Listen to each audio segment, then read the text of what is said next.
آج مدینہ طیبہ حاضری کا ارادہ ہے۔ یہ ہماری زندگی کے بہت اہم اور خوشگوار دنوں میں سے ایک دن ہے۔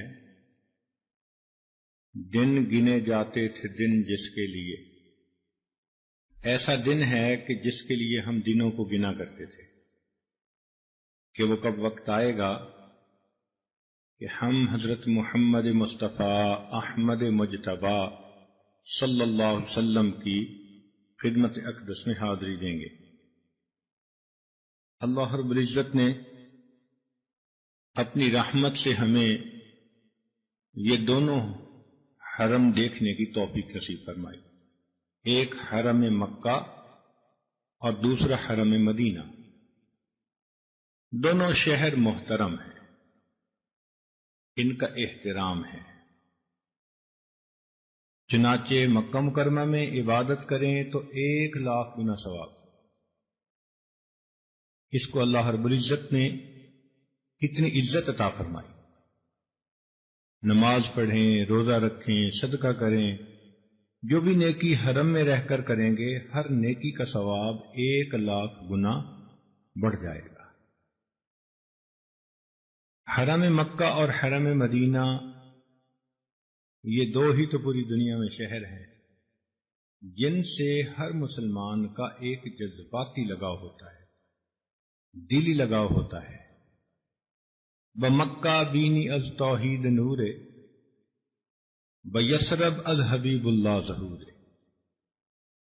کہ مکہ میں تم دیکھو تو تمہیں توحید کا نور نظر آئے گا،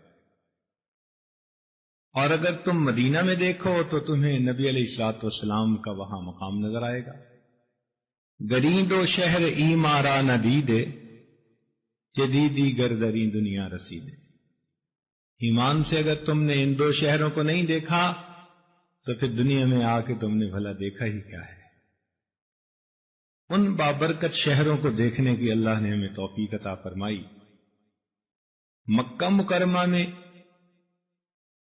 جلال کی تجلیات غالب ہیں، مدینہ منورہ میں جمال کی تجلیات غالب ہیں۔ جلال سے کیا مراد؟ اللہ رب العزت کی عظمت، اس کی شان و شوکت، اس کی سطوت، اس کی ہیبت، وہ انسان کے دل کے اوپر اثر انداز ہوتی ہے۔ اسی لیے بیت اللہ شریف میں حرم مسجد حرام میں داخل ہونے کے لیے فرمایا اولئک ما کان لہم ان یدخلوها الا خائفین۔ دیکھا، ان کو چاہیے تھا کہ یہ مسجد حرام میں داخل ہوتے اس طرح کہ ان کے دل اللہ کی عظمت سے ڈر رہے ہوتے۔ اور یہ نارمل بات ہے کہ انسان کسی بادشاہ کے دربار میں جائے تو اس کا روب ہوتا ہے، دبدبا ہوتا ہے، انسان کے اوپر اس کے اثرات ہوتے ہیں۔ یہ تو اللہ رب العزت کا دربار ہے، یہ تو اس کا گھر ہے، تو یقیناً مسجد میں داخل ہوتے ہوئے انسان کے اوپر عظمت الہی کا غلبہ ہونا چاہیے۔ سیدنا علی رضی اللہ تعالیٰ عنہ جب مسجد میں داخل ہوتے تو ان کا رنگ پیلا ہو جاتا ہے۔ پوچھنے والے نے کہا کہ حضرت، بڑی بڑی جنگوں میں ہم نے آپ کو کبھی فضل ہوتے نہیں دیکھا، اتنے بہادر، اور مسجد میں داخل ہوتے ہوئے آپ کے چہرے پہ بہت زیادہ گھبراہٹ ہوتی ہے۔ تو پوچھنے والے سے فرمایا کہ تجھے معلوم ہے میں کس شہنشاہ کے دربار میں داخل ہو رہا ہوتا ہوں؟ لیکن مدینہ منورہ میں چونکہ محبوب خدا صلی اللہ علیہ وسلم کا گھر ہے، ڈیرا ہے، وہاں پر جمال کی تجلیات غالب، محبوبیت کا عنصر غالب ہے۔ ان تجلیات کے اثرات آپ ماحول میں بھی دیکھ سکتے ہیں۔ چنانچہ مکہ مکرمہ میں آپ دکانوں پہ کوئی چیز لینے جائیں، آپ ان سے ریٹ کی دوسری تیسری بات کریں، وہ یلا کہہ دیں گے۔ اور مدینہ منورہ میں آپ جائیں تو وہ آپ سے بات کرتے ہوئے ان کی باتوں میں بھی مٹھاس ہوگی، لہجے میں بھی مٹھاس ہوگی، تو ان کے اثرات وہاں کے رہنے والوں کی زندگیوں میں بھی نظر آتے ہیں۔ تاہم یہ دونوں شہر شہر نبی ہیں. یہ دونوں شہر کیا ہیں؟ دونوں شہر کیا ہیں؟ شہر نبی ہیں. اس لیے کہ مکہ مکرمہ نبی علیہ السلام کا مولد ہے، ولادت کی جگہ، اور مدینہ منورہ نبی علیہ السلام کا مسکن ہے. یہ مولد نبی، وہ مسکن نبی. ادھر سے دین کی ابتدا ہوئی، وہاں پہ دین کی انتہا ہوئی. مکہ میں نبی علیہ السلام کے اجداد مدفون ہیں، مدینہ نبی علیہ السلام کے اہل بیت مدفون ہیں. یہ خدا کا گھر کہلایا، وہ نبی علیہ السلام کا گھر کہلایا. اس شہر کو اللہ نے اپنے خلیل کے ہاتھوں سے بسا دیا، اس شہر کو اللہ نے اپنے محبوب کے ہاتھوں سے بسا دیا. تو دونوں شہر شہر نبی. یہ بابرکت شہر تجلیات والے شہر ہے. ان شہروں میں ایک دن کا قیام، ایک رات کا قیام کسی کو نصیب ہو جائے تو وہ یقیناً بڑا ہی خوش نصیب انسان. اللہ رب العزت اپنی رحمت، اپنی توفیق سے اس نے ہمیں ان دونوں جگہوں پر حاضری کی توفیق عطا فرمائی. چنانچہ ہم نے یہاں پر کچھ وقت گزارا. کچھ ایسے لوگ تھے جنہوں نے جی بھر کے عبادت کی، اور کچھ ہم جیسے ایسے کمزور تھے کہ جنہوں نے کچھ عبادت تو کی اور بقیہ کی حسرت دل میں رہی. تاہم وقت کسی کی انتظار نہیں کرتا، دن اور رات آتے اور گزرتے چلے جاتے ہیں. آج وہ وقت آ گیا کہ ہمیں پھر سفر کی روانگی ہے. لیکن ہم ایک ایسے شہر کی طرف جا رہے ہیں جس کو مدینہ منورہ کہا جاتا ہے، مدینہ طیبہ کہا جاتا ہے، وہ بھی حرم. جس گنبد خضراء کا تصور ہم اپنی آنکھوں سے کیا کرتے تھے، اور اپنے تصور کی آنکھ سے جسے دیکھا کرتے تھے، اللہ کی رحمت اور توفیق سے آج اس منظر کو ہم اپنی ظاہر کی آنکھوں سے دیکھیں گے. تو یقیناً یہ ہماری زندگی کا بڑا پرائم وقت ہے.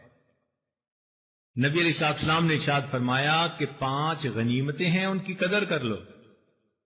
زندگی کی قدر کرو موت سے پہلے، جوانی کی قدر کرو بڑھاپے سے پہلے، صحت کی قدر کرو بیماری سے پہلے، مال کی قدر کرو غربت سے پہلے، اور فرصت کی قدر کرو مشغولی سے پہلے. آج ہم وہ لوگ ہیں جن کے پاس یہ 5 نعمتیں ایک وقت میں موجود ہیں. زندگی بھی موجود، جوانی بھی موجود، صحت بھی موجود، مال بھی موجود، فرصت بھی موجود. تو یہ ہماری زندگی کا پرائم وقت ہے. سوچیں کہ ہمیں کس قدر اس کی جو ہے وہ قدر و قیمت کا احساس ہونا چاہیے، اس کو اویل کرنا چاہیے. زندگی کے اہم ترین وقتوں میں سے یہ وقت ہے. ہمارے اکابر ان جگہوں کی حاضری کے لیے تڑپا کرتے تھے، بلکہ سالوں دعائیں مانگتے تھے، اور سالوں دعائیں مانگنے کے بعد پھر جا کر کہیں ان کو یہ توفیق مل جایا کرتی تھی جو اللہ رب العزت نے ہمیں اب عطا فرما دی. تو اس لیے ہم اللہ رب العزت کی رحمتوں سے زیادہ حصہ پانے کی کوشش کریں، اور اس سفر کو قیمتی سے قیمتی تر بنانے کی کوشش کریں. وہ پنجابی کے کسی شاعر نے کہا، میں بھی جانا ڈھوک رانجن دی نال میرے کوئی چلے. میں بھی جانا ڈھوک رانجن دی نال میرے کوئی چلے، کہ میں نے بھی اپنے محبوب کے گھر جانا ہے تو بھائی کوئی میرا بھی ساتھ دے اور میرے ساتھ مل کر چلے. الحمدللہ آج ہم ایک گروپ اور جماعت کی حیثیت سے وہاں جائیں گے، اور ہماری مثال تو ایسی ہے کہنے والے کی کہ جیسے علامہ اقبال نے لکھا، بئی پیری رہے یسرب گرفتم. اس بڑھاپے میں نے مدینہ کی راہ کو اختیار کیا، نواخاں از سرور عاشقانہ. کہ میں سرور عاشقانہ کے ساتھ محبت میں اشعار پڑھتا جا رہا ہوں، جو عام مرغے کے در صحرا سرے شام، کشاید پر بفکر آشیانہ۔ میری مثال اس پرندے کی مانند ہے کہ صحرا میں جو سرے شام اپنے پر پھیلا کر اپنے گھونسلے کو ڈھونڈنے کے لیے منتظر ہوا کرتا ہے۔ تو بڑھاپے میں تو انسان یہی ہے، یہ آشیانہ ہے ہم سب کا، اور اس آشیانے کی تلاش میں آج ہم وہاں جا رہے ہیں، اللہ رب العزت سے یہ مدد مانگتے ہوئے کہ اللہ رب العزت ہمیں اس جگہ ہماری حاضری کو قبول فرمائے۔ چنانچہ حضرت پیر مہر علی شاہ صاحب رحمۃ اللہ علیہ نے جب سفر کیا حرمین کا، تو انہوں نے پنجابی زبان میں ایک عجیب نعت لکھی۔ فرماتے ہیں، اج سکھ متران دی ودھیری ہے، کیوں دلڑی اداس گھنیری ہے۔ یعنی آج مجھے اپنے محبوب سے ملنے کی جو چاہت ہے وہ بہت زیادہ بڑھ گئی ہے۔ کیوں دلڑی اداس گھنیری ہے، کیوں میرا دل آج زیادہ اداس ہے۔ لوں لوں وچ شوق چنگیری ہے، اج نینا نے لائیاں کیوں جھڑیاں۔ میرے انگ انگ کے اندر آج بہت شوق اچھا ہے، آخر میری آنکھوں نے آج کیوں آنسوؤں کی جھڑیاں لگا لی۔ فرماتے ہیں، سبحان اللہ ما اجمل کا، ما اکمل کا، ما احسن کا، کہ سبحان اللہ، اللہ تو پاک ہے، تو نے اس نبی علیہ السلام کو کیسے پیدا کیا، اس کی کیا حسن ہے، کیا کمال ہے، کیا شان ہے۔ کتھے مہر علی کتھے تیری ثنا، گستاخ کھیاں کتھے جا لڑیاں۔ اے مہر علی، تو کہاں اور تیری ثنا کہاں، اور تیری گستاخ آنکھوں نے کہاں جا کے دل لگایا ہے؟ کہاں تو اور کہاں وہ محبوب خدا، ان کی شان اقدس۔ اس صورت نو میں جان آکھاں، جان آکھاں تے جانے جہان آکھاں، سچ آکھاں تے رب دی شان آکھاں، جس شان تو شانہ سب بنیاں۔ تو بہرحال ہمارے اکابر نے اپنے جذبات کو الفاظ کے موتیوں میں پرویا۔ چنانچہ حضرت خواجہ غلام فرید رحمۃ اللہ علیہ نے تو بہت ہی عجیب بات فرمائی۔ فرماتے ہیں، ات میں مٹھڑی نت جان بلب، ات خوش وسدا وچ ملک عرب، ات دکڑے دھوڑے کھاندڑیاں، تیرے نام تو مفت وکاندڑیاں۔ ات دکڑے دھوڑے کھاندڑیاں، تیرے نام تو مفت وکاندڑیاں، تیری باندیاں دی میں باندڑی ہاں، تیرے دردیاں کتیاں نال ادب۔ ات میں مٹھڑی نت جان بلب، ات خوش وسدا وچ ملک عرب۔ حضرت مولانا قاسم نانوتوی رحمۃ اللہ علیہ، ان کو مدینہ طیبہ سے بہت محبت تھی۔ اتنی محبت تھی کہ انہوں نے نبی علیہ الصلوۃ والسلام کی شان میں ایک منقبت لکھی، بہت عجیب۔ اس منقبت میں لکھتے ہیں، امیدیں لاکھوں ہیں لیکن بڑی امید ہے یہ، کہ ہو سگان مدینہ میں نام میرا شمار۔ کہ دل میں بڑی امیدیں ہوتی ہیں بندے کے، کہ یوں بخشش ہوگی، مغفرت ہوگی، یہ سبب بنے گا، وہ سبب بنے گا، مگر میرے دل میں جو سب سے بڑی امید ہے وہ کیا؟ امیدیں لاکھوں ہیں لیکن بڑی امید ہے یہ، کہ ہو سگان مدینہ میں نام میرا شمار، کہ مدینہ کے کتوں میں میرا نام بھی شامل کر لیا جائے۔ جیوں تو ساتھ سگانے حرم کے تیرے پھروں، مروں تو کھائے مدینہ کے مجھ کو مرغو ماں۔ جیوں تو میں ان کے ساتھ پھروں، اور مروں تو مدینہ ہی کے کیڑے مکوڑے ہی میری لاش کو کھا جائیں۔ اندازہ لگائیں کہ ان لوگوں کو کتنی محبت تھی۔ چنانچہ جب ان کا قافلہ بئر علی پہ پہنچا، یہ شہر سے تھوڑا باہر، اب یار علی ایک جگہ ہے جہاں کنویں تھے، حضرت اللہ عنہ کی کچھ جگہ بھی تھی، وہاں سے اس وقت مدینہ طیبہ دور سے نظر آتا تھا۔ تو انہوں نے اپنے جوتے وہاں اتار دیے۔ بہت نرم و نازک بدن تھا۔ کسی نے کہا کہ حضرت نیچے پتھر ہیں، ننگے پاؤں چلیں گے تو یہ آپ کے پاؤں کو زخمی کر دیں گے۔ تو فرمانے لگے کہ میں اس لیے جوتے نہیں پہن رہا، ممکن ہے کسی زمانے میں میرے محبوب اس طرف تشریف لائے ہوں تو آپ کے قدموں کے نشان پر میرا جوتے والا پاؤں نہ پڑ جائے۔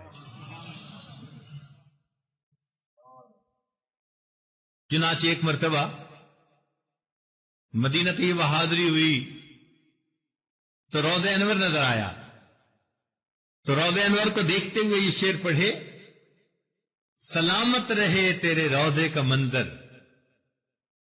سلامت رہے تیرے روضے کا منظر، چمکتی رہے تیرے روضے کی جالی، ہمیں بھی عطا ہو وہ شوق ابوذر، ہمیں بھی عطا ہو وہ روح بلالی۔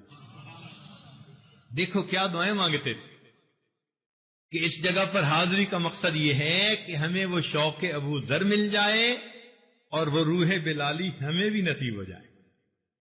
چنانچہ مواجہ شریف حاضری ہوئی، جب سلام پڑھ کے باہر نکلے تو لوگوں نے دیکھا کہ چہرہ بڑا منور تھا۔ تو کسی نے پوچھا کہ حضرت آج تو چہرے پہ بڑا نور ہے، تو مسکرا کے شعر پڑھ دیا۔ فرمانے لگے میرے آقا کا مجھ پر تو ایسا کرم تھا، میرے آقا کا مجھ پر تو ایسا کرم تھا، بھر دیا میرا دامن پھیلانے سے پہلے۔ میرے آقا کا مجھ پر تو ایسا کرم تھا، بھر دیا میرا دامن پھیلانے سے پہلے، یہ اتنے کرم کا عجب سلسلہ تھا، یہ اتنے کرم کا عجب سلسلہ تھا، نشہ رنگ لایا پلانے سے پہلے۔ چنانچہ جب مدینہ طیبہ سے واپسی ہونے لگی تو روضہ انور پر نظر ڈال کے آنکھوں میں آنسو تھے، فرمانے لگے ہزاروں بار تجھ پر اے مدینہ میں فدا ہوتا، ہزاروں بار تجھ پر اے مدینہ میں فدا ہوتا، جو بس چلتا تو مر کر بھی نہ میں تجھ سے جدا ہوتا۔ کیا محبت ہوگی۔ چنانچہ کہنے والوں نے تو یہاں تک کہہ دیا، دل میں بسا ہے شوق رہے یار کا حفیظ، حفیظ طائب کا شعر ہے، دل میں بسا ہے شوق رہے یار کا حفیظ، جائیں گے سر کے بل جو کبھی وہاں طلب ہوئے۔ اگر کبھی وہاں سے حاضری کا حکم ہوا تو ہم تو اپنے سر کے بل چل کے وہاں جائیں گے۔ تو اتنی محبت کے ساتھ ہمارے اکابر وہاں کا سفر کیا کرتے تھے، جو آج اللہ رب العزت نے ہمیں وہاں جانے کی توفیق عطا فرمائی۔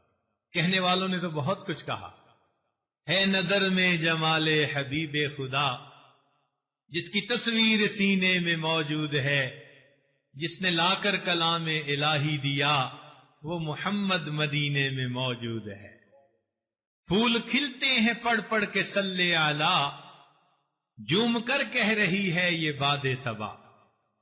پھول کھلتے ہیں پڑھ پڑھ کے صلی اعلی، جوم کر کہہ رہی ہے یہ باد صبا، ایسی خوشبو چمن کے گلوں میں کہاں، جو نبی کے پسینے میں موجود۔ اس محبوب خدا صلی اللہ علیہ وسلم کی خدمت میں ہمیں اللہ رب العزت نے حاضری کی توفیق عطا فرمائی۔ سچی بات یہی ہے، وہ رحمتوں کی جگہ، وہ برکتوں کے نزول کی جگہ ہے۔ بنا لیا ہے بہاروں نے گھر مدینے میں، مہک رہی ہے فضائے حرم مدینے میں۔ وہ فضائے حرم دیکھنے کی اللہ رب العزت نے ہمیں توفیق عطا فرمائی۔ ہمارے اکابر بڑی محبت کے ساتھ یہ سفر کرتے تھے، بلکہ کہنے والے نے تو کہا، غم راہی نشاط آمیز ترکن، فغان شرا جنو آمیل ترکن بگیر ساربان راہ درازے مرا سوز جدائی تیز ترکن. اے میری اونٹنی کے لگام پکڑنے والے ساربان، ذرا لمبے راستے سے لے کر چلنا، مجھے جدائی کا جو یہ سوز ہے یہ عجب مزہ دے رہا. نازاں ہے جس پہ حسن وہ حسن رسول ہے، یہ کہکشاں تو آپ کے قدموں کی دھول ہے. اے کاروان شوق یہاں سر کے بل چلو، طیبہ کے راستے کا تو کانٹا بھی پھول ہے. آج ہمیں اللہ رب العزت نے اس سفر پہ جانے کے لیے توفیق عطا فرمائی. اس لیے ہمیں چاہیے کہ ہم اس مدینہ طیبہ کے سفر کو محبت کے ساتھ کریں. پورا راستہ نبی علیہ الصلوۃ والسلام کے احسانات کو دل میں یاد کرتے رہیں، ان کے بارے میں جو محبت بھرے اشعار ہوں وہ پڑھتے رہیں، درود شریف پڑھتے رہیں، اور دل میں یہ کہیں کہ خاک طیبہ ازد و عالم بہترست، آنخنک شہرے کے آنجا دل برست. وہ کیسا اچھا شہر ہے کہ جہاں میرا محبوب موجود ہے. اس پیاری جگہ پر ہماری حاضری ہوگی، لہذا یہ پورا سفر عاشقانہ سفر ہے. ایک جگہ علامہ اقبال عجیب شعر لکھتے ہیں، کہتے ہیں کہ میں تصور کی آنکھ میں یہ منظر دیکھ رہا ہوں کہ میں ایک اونٹنی کے اوپر سوار مدینہ طیبہ کی طرف جا رہا ہوں. ساری رات کا سفر کرنے کے بعد میں نے اپنی اونٹنی سے یہ کہا، سحر با نا کا گفتم نرم تر رو. جب صبح کا وقت ہونے لگا تو میں نے اپنی اونٹنی سے کہا کہ تھوڑا آہستہ چل. سحر با نا کا گفتم نرم تر رو، کہ راکب خستہ و بیمار و پیرست، کہ تیرا جو سوار ہے بہت بوڑھا، بیمار، تھکا ماندہ ہے. میں نے اپنی اونٹنی سے سحر کے وقت یہ کہا کہ تھوڑا آہستہ چل، تیرا سوار بوڑھا، بیمار اور تھکا ماندہ ہے. جب میں نے اونٹنی سے یہ کہا، قدم مستانہ زد چنداں کے گوئی، بپایش ریگ ای صحرا حریرست. وہ کہنے لگی پاؤں زمین پر مار کے میں کیا کروں کہ اس صحرا کی ریت مجھے ریشم سے زیادہ نرم محسوس ہو رہی. یہ محبت کی باتیں ہوتی ہیں. جن کے دل میں وہ محبت ہوتی ہے وہ اس سفر کو اپنی زندگی کا ایک سہانا سفر محسوس کر کے اس کو اپنی زندگی میں قیمتی بنانے کی کوشش کرتے ہیں. لہذا ہمیں بھی چاہیے کہ ہم اس کو قیمتی بنائیں. دل میں یہ سوچیں، نبی علیہ الصلوۃ والسلام کی خدمت میں حاضری ہے. کسی نے عجیب شعر لکھا، تیرا جب سامنا ہوگا تڑپ اٹھے گا دل میرا. اے اللہ کے محبوب صلی اللہ علیہ وسلم، تیرا جب سامنا ہوگا تڑپ اٹھے گا دل میرا. میری آنکھوں سے اشک غم مسلسل بہ رہا ہوگا. لپٹ کر تیرے دامن سے کہوں گا اپنی سب حالت، نہ جانے کس طرح مجھ سے بیان مدعا ہوگا. پتہ نہیں اس وقت ہم اپنے دل کے جذبات کو کیسے اپنے الفاظ کی زبان میں بیان کر سکیں گے. اسی لیے اس جگہ کے بہت آداب ہیں. کہنے والے نے کہا، آہستہ قدم نیچی نگاہ پست صدا ہو. مواج شریف پہ حاضری کے آداب بتا دیے. آہستہ قدم نیچی نگاہ پست صدا ہو، خوابیدہ یہاں روح رسول عربی ہے. اے زائر بیت نبی یاد رہے یہ، بے قاعدہ یا جنبش لب بے ادبی ہے. کیا شان ہے اللہ رے محبوب نبی کی، محبوب خدا ہے وہ جو محبوب نبی ہے. بجھ جائے تیری چھینٹوں سے اے ابر کرم آج، جو آگ میرے سینے میں مدت سے لگی ہے. مدت سے وہ جو سوز عشق کی آگ لگی ہے، آج اس در کی رحمت کے چھینٹوں سے اللہ کرے کہ اس سوز کو بھی اللہ تعالیٰ آرام نصیب فرما دے۔ چنانچہ مدینہ طیبہ جب حاضری دیں تو یہ سوچیں کہ یہ وہ جگہ ہے جہاں اللہ رب العزت کے محبوب نے اپنی مبارک زندگی کے دن گزارے۔ خوشاب وقت مدینہ مقام تھا اس کا، خوشاب دور کے دیدار عام تھا اس کا۔ ایک وقت تھا نبی علیہ السلام جلوہ افروز ہوتے ہوں گے، ابو بکر عمر عثمان علی رضوان اللہ علیہم اجمعین صحابہ ان کے گرد بیٹھتے ہوں گے، مجلس لگتی ہوگی، دین کی دعوت ہوگی، کیسی وہ محفل ہوگی۔ اللہ رب العزت نے آج انہی جگہوں پر ہمیں بھی حاضری کی توفیق عطا فرمائی۔ یہ ہماری خوش نصیبی ہے کہ اللہ رب العزت نے ہم پر اتنا کرم فرمایا، اتنا احسان فرما دیا۔ لہذا اب مواجہ شریف کے بارے میں چند آداب ذہن میں رکھ لیجئے۔ سب سے پہلے یہ کہ مدینہ طیبہ میں رہتے ہوئے درود شریف کی کثرت کی جائے۔ اللہم صلی علی سیدنا محمد وعلی آل سیدنا محمد وبارک وسلم۔ یہ درود شریف بھی پڑھ سکتے ہیں۔ اگر کسی کے لیے اتنا لمبا درود شریف پڑھنا مشکل ہو تو صلی اللہ علی محمد صلی اللہ علیہ وسلم یہ بھی پڑھ سکتے ہیں، زبان پر نسبتاً آسان ہے۔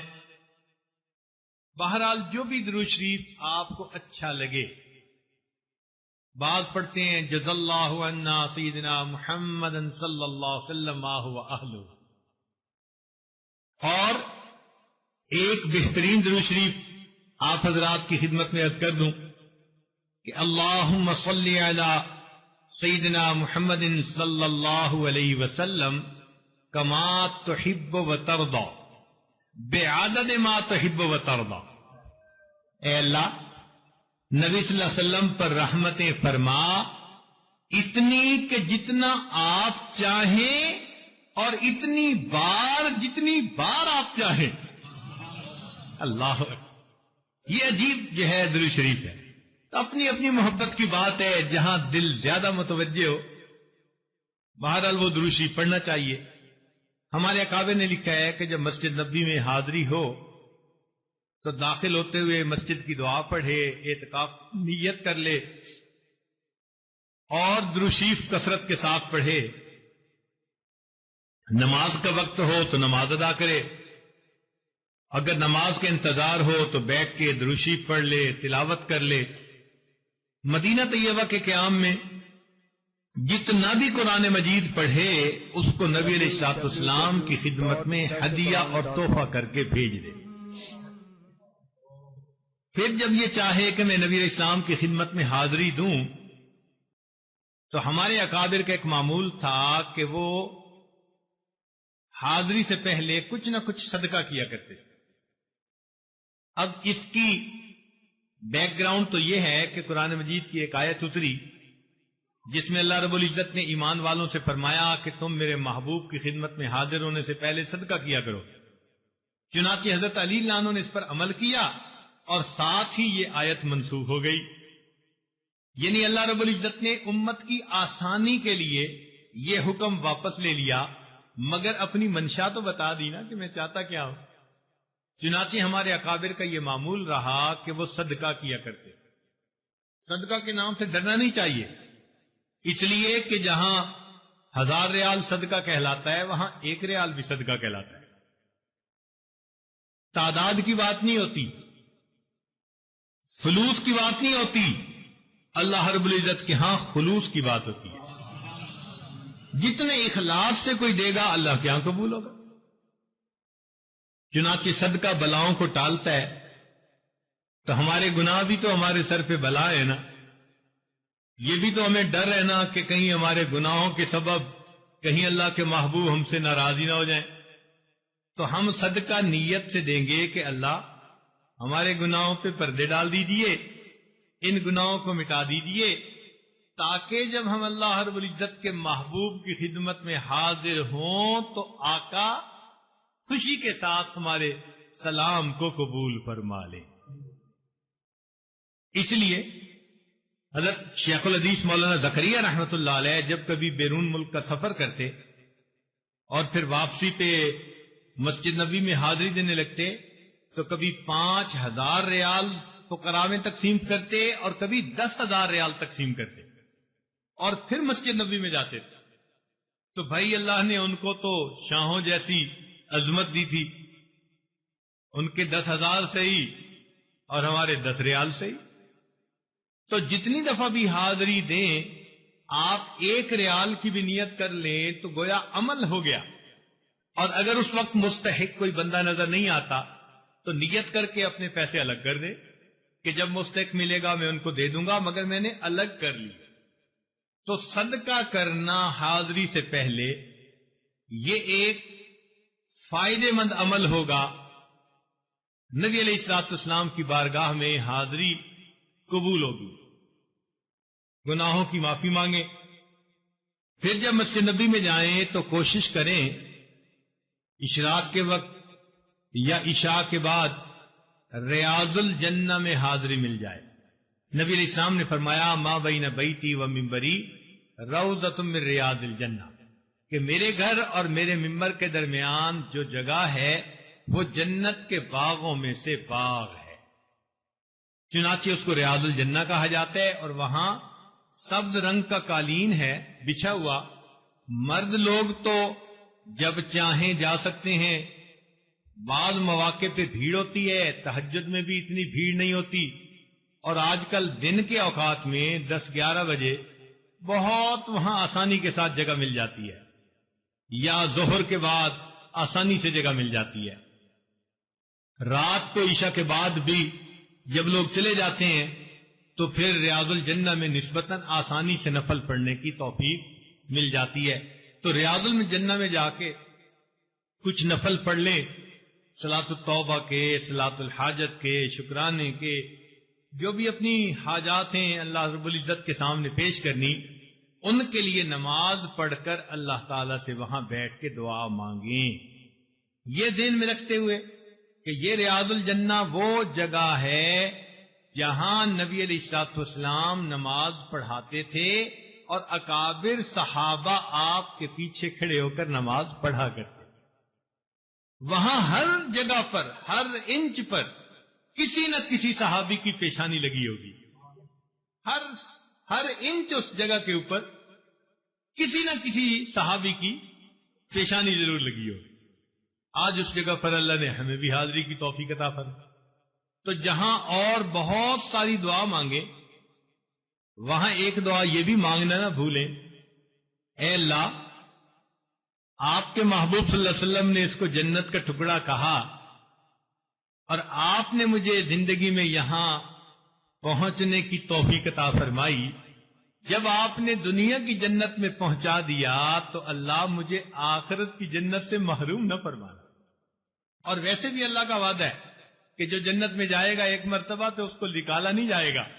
تو جب اللہ نے ایک دفعہ وہاں پہنچا دیا، اے اللہ اب آخرت میں ہمیں محروم نہ فرمانا، ہمیں جنتی میں جگہ عطا فرما. تو یہ بھی ایک دعا ضرور مانگیے گا. پھر اس کے بعد نبی علیہ الصلوۃ والسلام کی خدمت میں سلام کے لیے حاضر ہونا. یہ وہ جگہ جہاں نبی علیہ السلام کا چہرہ انور ہے.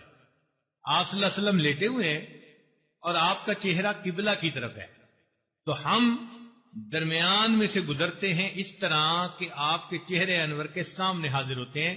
اس جگہ کو مواجہ شریف کہتے ہیں کہ گویا چہرے انور کے سامنے آپ حاضر ہو رہے ہیں. اب وہاں پر جاتے ہوئے بہت ادب کا خیال رکھیں. ادب گاہست زیر آسماں از عرش نازک تر، ادب گاہست زیر آسماں از عرش نازک تر، نفس گم کردمی آیت جنید بایدیدی جا. وہ فرماتے ہیں کہ یہ عرش کے نیچے ایسی ادب گاہ ہے جو عرش سے بھی نازک تر ہے. یہاں آ کر جنید اور بایزید کا بھی سانس بند ہونے لگتا ہے ادب کی وجہ سے. اس جگہ پر ہم حاضری کے لیے جائیں گے. حضرت مولانا یوسف نوری رحمۃ اللہ علیہ فرمایا کرتے تھے کہ میری نظر میں تو پوری مسجد نبی ہی مواجہ شریف ہے. وہ فرماتے تھے پوری مسجد نبی میں اس طرح وقت گزارو جیسے نبی علیہ السلام کے بالکل سامنے بیٹھا ہوں. وہ تو یوں فرماتے تھے. اس لیے وہ کئی نمازوں میں جہاں نماز پڑھتے وہیں کھڑے ہو کر درود شریف پڑھ کے وہاں سے واپس آ جاتے تھے. البتہ کبھی کبھی آگے بھی تشریف لے جاتے تھے. ہمارے اکابر کا معمول یہ رہا کہ باقی نمازوں میں تو جہاں نماز پڑھی واپسی ہونے تو وہیں کھڑے ہو کے درود پڑھ لیا نبی علیہ السلام کی خدمت میں اور واپس آ گئے. لیکن کوشش کرتے ہیں کہ صبح اور شام آگے مواجہ شریف جا کر نبی علیہ السلام کی خدمت میں سلام پیش کر سکیں. تو صبح و شام وہاں جا کر سلام پیش کرنے کی کوشش کرنی چاہیے. مواجہ شریف پر جب حاضری ہو تو کم از کم 70 مرتبہ درود شریف پڑھنے کے بعد پھر وہاں حاضری دے. 70 مرتبہ درود شریف پڑھنے، اگر زیادہ پڑھ لے تو اور بہتر ہے. وہاں حاضری دے اور وہاں جا کر نبی علیہ السلام کی خدمت میں سلام پڑھے. اب حدیث پاک میں آتا ہے نبی علیہ السلام نے ارشاد فرمایا کہ جو شخص دور سے بیٹھ کر درود شریف پڑھتا ہے تو فرشتے اسے مجھ تک پہنچاتے ہیں، اور جب میرے قریب آ کر پڑھتا ہے تو اسے میں خود سنتا ہوں. تو جب نبی علیہ الصلوۃ والسلام خود سنتے ہیں وہاں پر درود شریف تو پھر کتنے ادب کے ساتھ ہمیں وہاں پر اللہ کے محبوب صلی اللہ علیہ وسلم کی خدمت میں سلام عرض کرنا چاہیے. چنانچہ کتابوں میں وہ لکھا ہوا بھی ہے کہ سلام کیسے پڑھنا ہے.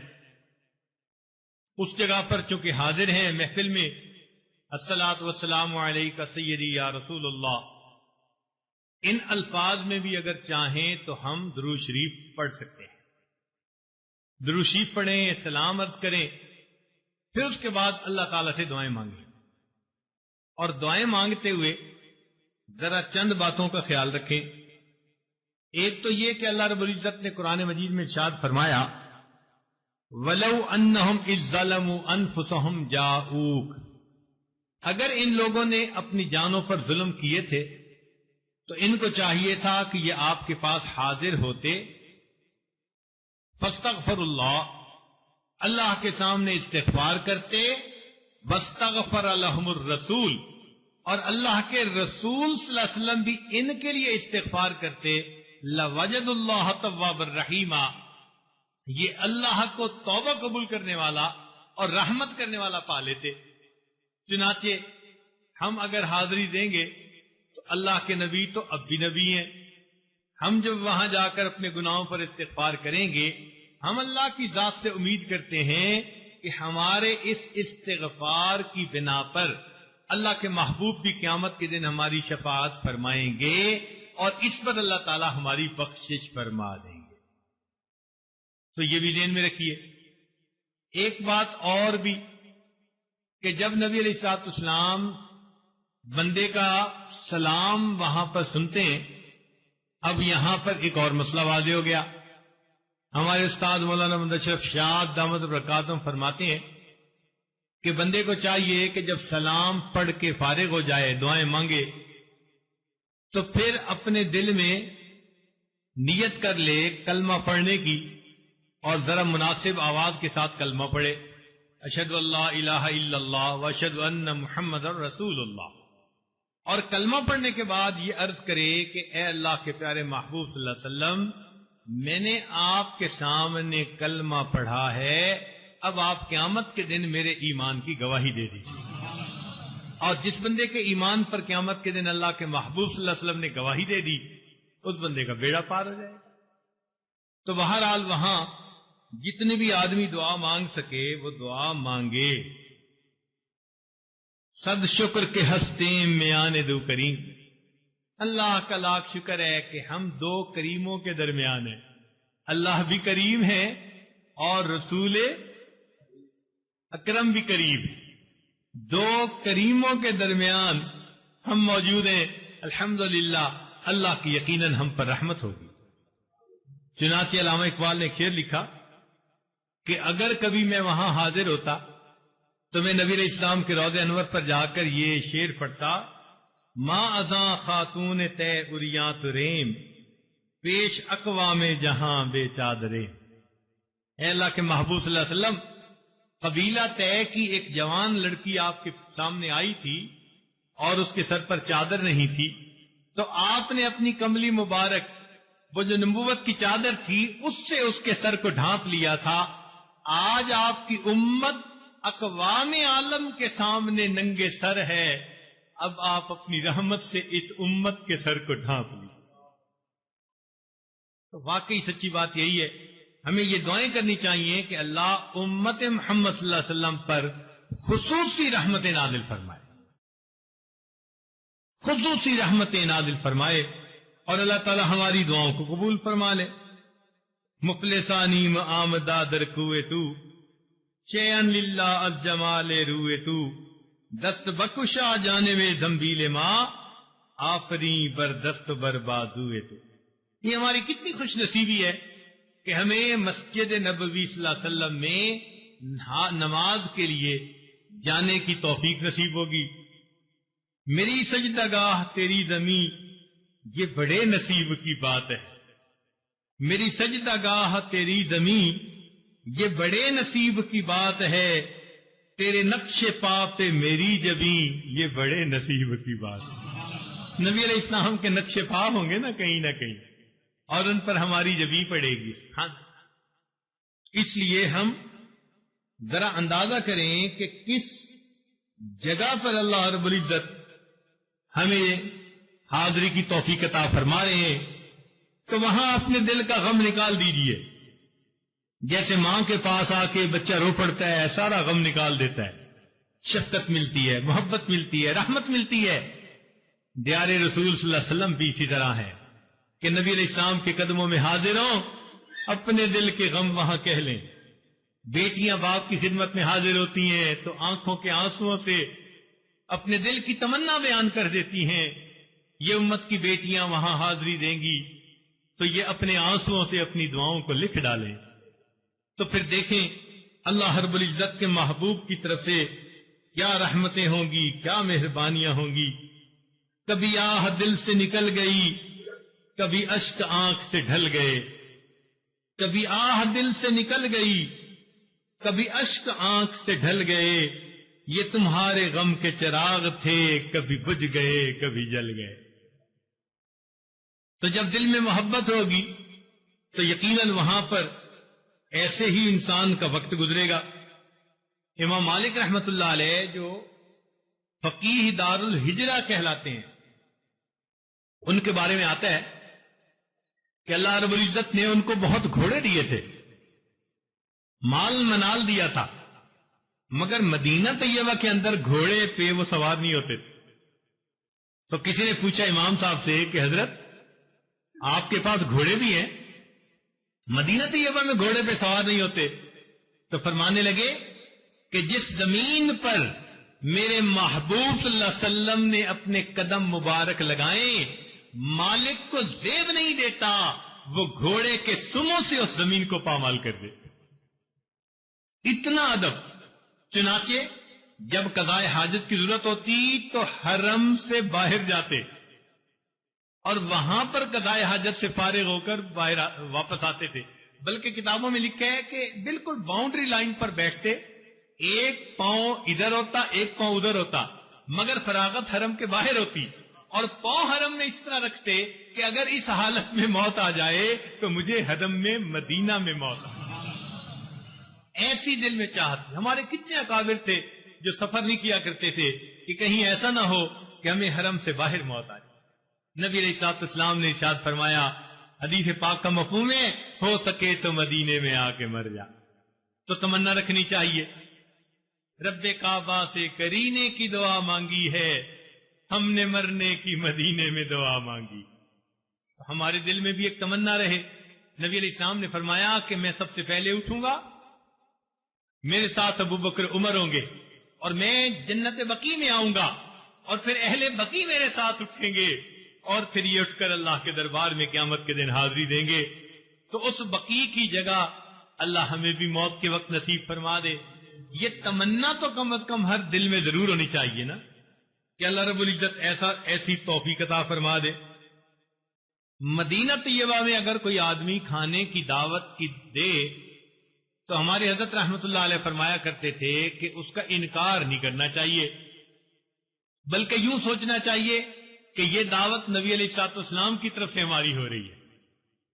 اس شہر میں جو دعوتیں ہو رہی ہیں گویا نبی علیہ الصلوۃ والسلام کی طرف سے ہو رہی ہیں۔ کرنے والا تو وہ بندہ ہے مگر اس کے دل میں خیال تو اللہ ڈال رہا ہے نا۔ تو اللہ تعالیٰ اپنے محبوب کے شہر میں آنے والے مہمانوں کی مہمان نوازی اس طرح فرماتے ہیں۔ تو فرماتے تھے کہ انکار نہیں کرنا چاہیے۔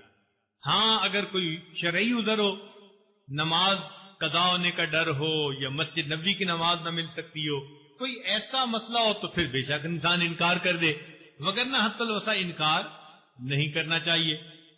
اور یہ بھی ذہن میں رکھیں کہ مدینہ طیبہ کی کسی بھی بات کے اوپر اعتراض نہیں کرنا چاہیے۔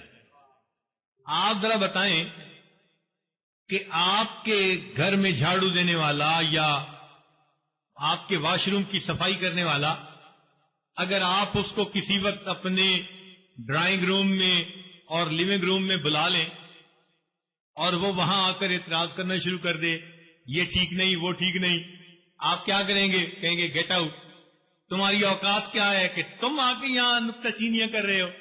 ہماری حالت اس چوڑے چمار سے بھی گئی گزری ہے، اور ہم اللہ رب العزت کے محبوب کے اس شہر میں جا رہے ہیں، ہمیں زیب نہیں دیتا کہ وہاں جا کر ہم کسی بات کے اوپر اعتراض کریں۔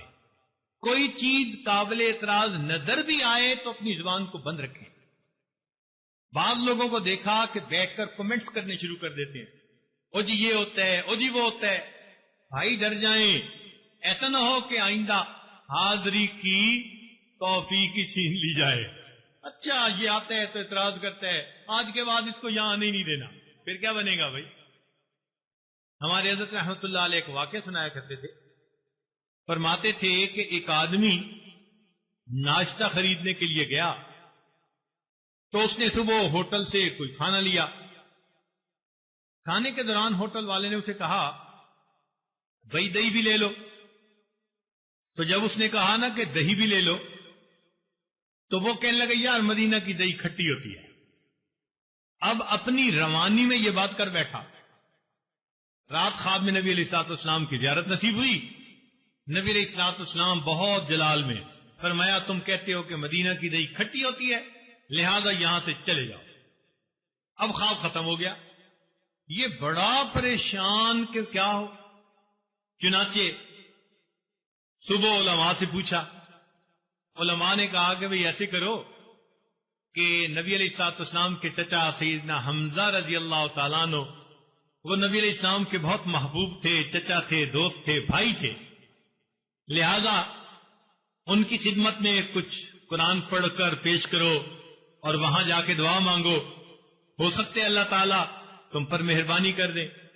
چنانچہ وہ شہدائے بدر کی جگہ پر حاضر ہوا، وہاں بھی دعائیں مانگی، قرآن پڑھا، ایصال ثواب کیا۔